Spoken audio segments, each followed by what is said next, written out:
இந்த ஃப்ளவர் டிசைனை எப்படி ஸ்டிச் பண்ணுறேன்றதை இந்த வீடியோவில் பார்க்க போகிறோம். ஹாய், நான் என்ன டிசைன் பண்ண போகிறேன்னா அந்த டிசைனை ட்ரேஸ் பண்ணி ஃபேப்ரிக்கில் எடுத்து வச்சுருக்கேன். நெக்ஸ்ட்டு நான் ஜரி த்ரெட்டில் தான் அவுட்லைன் கொடுக்க போகிறேன். அதுக்கு 14 நம்பர் நீடில் டியூலிப் நீடில் எடுத்திருக்கேன்.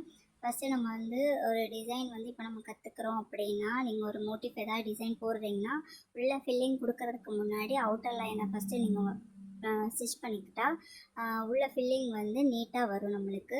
ஏன்னா பிகினர் லெவலில் ஷேப்லாம் ஒழுங்காக வராது. அதனால ஃபஸ்ட்டு நம்ம அவுட்டர் லைனை ஃபில் பண்ணிவிட்டு அதுக்கப்புறம் இன்னர் போர்ஷனை ஃபில் பண்ணும்போது எந்த ஃப்ளவர் டிசைனாக இருந்தாலும் சரி, எந்த டிசைனாக ஒரு பீகாக் டிசைனாக இருந்தாலும் சரி, ஃப்ளவர் டிசைனாக இருந்தாலும் சரி, ஒரு லீஃப் டிசைனாக இருந்தாலும் சரி, அது உங்களுக்கு நீட்டாகவே இருக்கும். நீங்கள் அவுட்டர் லைனில் கொடுக்குற ஸ்டிச் எப்படி இருக்கணும்னா ரொம்ப சின்ன சின்னதாக இருக்கணும். மைனூட்டாக இருந்தால் தான் நீங்கள் ஷேப் உங்களால் கரெக்டாக அச்சீவ் பண்ண முடியும். நம்ம ஃபஸ்ட்டு பிகினராக நீங்கள் கற்றுக்கிட்டு வர்றீங்க அப்படின்னா ஃபஸ்ட்டு எடுத்தோடனே எந்த டிசைனையும் ஃபாஸ்ட்டாக போட ட்ரை பண்ணாதீங்க. ஸ்லோவாக ஹேண்டில் பண்ணுங்கள். அப்போ தான் த்ரெட்டு கட் ஆகாது. இல்லைனா நீடில்லேருந்து த்ரெட்டு விலகும், இல்லைனா த்ரெட்டு கட் ஆகும். அப்புறம் நீங்கள் ஃபஸ்ட்லேருந்து போட்டதெல்லாம் வேஸ்ட் ஆகும். திரும்ப பிரிச்சுட்டு ஃபஸ்ட்லேருந்து போடுற மாதிரி இருக்கும். அதனால் நிறைய ப்ராப்ளம்ஸ் வரும் ஃபஸ்ட்டு ஸ்டார்டிங்கில் பிகினராக இருக்கும்போது. ஸோ அதனால் பொறுமையாக நிறுத்தி நிதானமாக போடுங்க. இப்போ நான் உள்ளே கொடுக்கறது சில்க் த்ரெட்டில் தான் நான் ஃபில்லிங் கொடுக்க போகிறேன். நான் என்ன ஸ்டிச் கொடுக்க போகிறேன்னா பட்டன் ஹோல் ஸ்டிச் தான் கொடுக்க போகிறேன். எப்படி நான் ஸ்டார்ட் பண்ணியிருக்கனோ அதே மாதிரி அந்த பாயிண்ட்லேருந்து ஸ்டார்ட் பண்ணி நீங்கள் த்ரெட்டை லெஃப்ட் ரைட் சைடு அப்படின்னு மாற்றி மாற்றி நம்ம ஸ்டிச்சிங் கொடுத்துக்கலாம். இதில் எப்படின்னா நம்ம லாக் போட மாட்டோம். ஒரு ஸ்டிச் கொடுத்துட்டு அதை நம்ம கீழே இழுத்துட்டு வந்தோம்னா ஒரு லூப் ஃபார்ம் ஆகும். அது தான் பட்டன் ஹோல் ஸ்டிச். அதுக்கப்புறம் அதை லாக் பண்ணுற மாதிரி சின்னதாக ஒரு ஸ்டிச் கொடுத்துட்டு தான் அதர் சைடு நம்ம ஸ்டிச் பண்ணணும். ஓகேங்களா? அதனால் உன்னிப்பாக அந்த ஸ்டிச்சஸ்லாம் கவனிச்சிங்கனாலே உங்களுக்கு புரியும். இந்த மாதிரி ஃப்ளவர் டிசைனில் நம்ம இந்த பட்டன் ஹோல் ஸ்டிச் தான் கொடுக்கணும்னு இல்லை. Different types of loading stitch கொடுக்கலாம். அதுக்கப்புறம் பீடு வச்சு கொடுக்கலாம். அதுக்கப்புறம் ஜம்கி நம்மளுக்கு எப்படி தோணுதோ அப்படிலாம் கொடுக்கலாம். நான் இன்றைக்கி இதில் சில்க் த்ரெட் யூஸ் பண்ணியிருக்கேன். சில்க் த்ரெட்லேயே நான் கொஞ்சம் டிஃப்ரெண்ட்டாக இருக்கட்டுமே சொல்லிவிட்டு டபுள் ஷேடில் எடுத்திருக்கேன். என்ன ஷேட்னா நான் ஒரு ப்ளூ கலரும் ஒரு ஸ்கை ப்ளூ கலரும் அண்ட் ஒரு லைட் க்ரீன் கலர் அது ரெண்டுத்தையும் மர்ஜ் பண்ணி நான் இப்போ ஸ்டிச் பண்ணிகிட்ருக்கேன். இது ஸ்டிச் பண்ணும்போது கொஞ்சம் டிஃப்ரெண்ட் ஷேடில் ஒரு டபுள் ஷேடில் நம்மளுக்கு தெரியும். அதுக்காண்டி தான் நான் இந்த மாதிரி எடுத்து ஸ்டிச் பண்ணிகிட்ருக்கேன். இதில் இந்த பட்டன் ஹோல் ஸ்டிச்சை பொறுத்த வரைக்கும் நம்ம எப்படின்னா ரொம்ப ஸ்லோவாக போடணும். நீடியில் த்ரெட்டில் விலகாமல் பார்த்துக்கணும். ஏன்னா நம்ம பிகினராக இருக்கும்போது அந்த நீடியில் த்ரெட்டை நீங்கள் எடுக்கும்போது விட்டுட்டிங்கன்னா சப்போஸ் மொத்தத்தையும் பிரிச்சுட்டு நீங்கள் ஃபஸ்ட்லேருந்து போடுற மாதிரி இருக்கும்.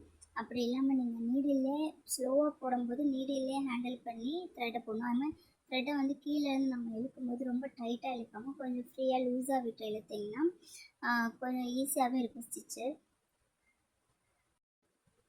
இந்த பட்டன் ஹோல் ஸ்டிச்சை நான் ஃப்ளவரோட பெட்டல்ஸ் எல்லாத்துக்கும் நான் கொடுத்துட்டு ஃபினிஷ் பண்ணிவிட்டு நான் நெக்ஸ்ட்டு என்ன ஸ்டிச் பண்ணுறேன்றதை கண்டினியூஸாக பாருங்கள். இந்த வீடியோஸை ஸ்கிப் பண்ணாமல் நீங்கள் ஃபுல்லாக பாருங்கள். பார்த்துட்டு நெக்ஸ்ட்டு நீங்கள் பார்த்ததுக்கப்புறம் நீங்கள் அந்த ஸ்டிச்சஸ் எல்லாம் போட ப்ராக்டிஸ் பண்ணுங்கள். ஓகேங்களா? இப்போ நான் நெக்ஸ்ட்டு நான் என்ன பண்ணுறேன்னா இப்போ நான் கொடுத்து முடித்ததுக்கப்புறம் நான் அவுட்டர் லைனில் செயின் ஸ்டிச் அதே த்ரெட் கலரை வச்சு நான் கொடுத்துக்கிறேன். ஏன்னா உங்களுக்கு சுற்றி சின்னதாக ஒரு கேப் மாதிரி தெரியும். ஃபேப்ரிக் தெரியும். அந்த ஃபேப்ரிக் இது தெரியாமல் இருக்கிறதுக்காண்டி நான் சின்னதாக செயின் ஸ்டிச் கொடுத்து நான் ஃபினிஷ் பண்ணிக்கிறேன் இந்த ஃப்ளவர் டிசைனை. இதே மாதிரி நான் எல்லா ஃப்ளவர் பெட்டல்ஸ்க்கும் நான் இதே ஸ்டிச்சஸை கொடுத்து நான் கம்ப்ளீட் பண்ணியிருக்கேன்.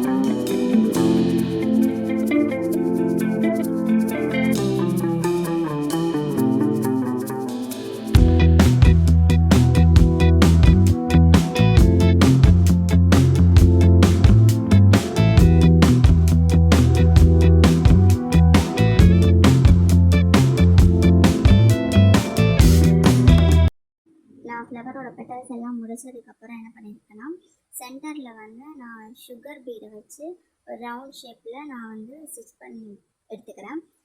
இது வந்து நம்ம வந்து என்ன ஷேப்பில் வேணாலும் நம்ம கொடுக்கலாம். இப்போ வந்து சுகர் பீடில் நான் கொடுத்துருக்கேன். நீங்கள் வந்து பீட்ஸில் நார்மல் பீட்ஸில் கொடுக்கலாம், இல்லை பேர்ல் பீட்ஸில் கொடுக்கலாம். அது நீங்கள் ஃப்ரெஞ்ச் நாட்டோ இல்லை ரிங் நாட்டோ சம்திங் ஏதோ ஒன்று நம்ம வந்து நம்மளுக்கு ஸ்டோன் ஒர்க்கு இந்த மாதிரி கூட நான் பண்ணிக்கலாம். நான் இதை சுற்றி நான் சுகர் பீடு கொடுத்ததுக்கப்புறம் நெக்ஸ்ட்டு வந்து நான் என்ன பண்ணியிருக்கேன்னா சர்க்கரை சென்டரில் வச்சு அதுக்கு மேலே ஸ்டோன் பேஸ்ட் பண்ணியிருக்கேன். நான் சர்க்கரையுமே வந்து க்ளூ போட்டு தான் ஸ்டிக் பண்ணியிருக்கேன். நம்ம ஸ்டிச் பண்ணி எடுத்துக்கலாம் சர்க்கரையை. இல்லைன்னா நீங்கள் சென்டரில் ஒரு பெரிய ஸ்டோன் வச்சு சுற்றி கூட சுகர் பீடு கொடுத்துக்கலாம். நீங்கள் ஆரி ஒர்க்கில் பிகினராக இருந்தீங்கன்னா என்னோடய சேனலை சப்ஸ்கிரைப் பண்ணி வச்சுக்கோங்க. உங்களுக்கு யூஸ்ஃபுல்லான வீடியோஸ்லாம் இந்த சேனலில் நான் அப்லோட் பண்ணுவேன். உங்களுக்கு பிடிச்சிருந்தா என்னோடய வீடியோஸை லைக் பண்ணுங்கள்.